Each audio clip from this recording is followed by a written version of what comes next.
অনেকেই তো বলেন সিজারে কিসের কষ্ট, শুধু পেট কাটে। এমনটাই শোনা যায় কিছু লোকের মুখে। তারা কি জানেন 7টা পর্দা কেটে বেবিটাকে দুনিয়াতে আনতে হয়। আধা ঘন্টার মধ্যে 3টা স্যালাইন শেষ হয়।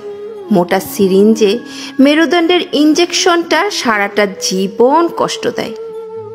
যখন অবসর মেয়াদটা চলে যায় তখন মুরগির মতো ছটফট করতে হয়।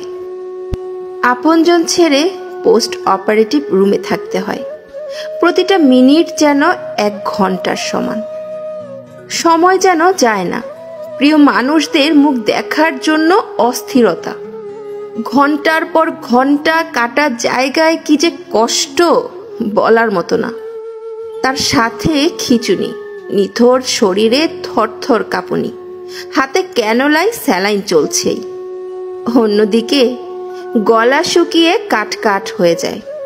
1 ফোঁটা জলের জন্য কত আকুতি মিনতি। কিন্তু 24 ঘন্টার আগে কোনো পানি দেয় না।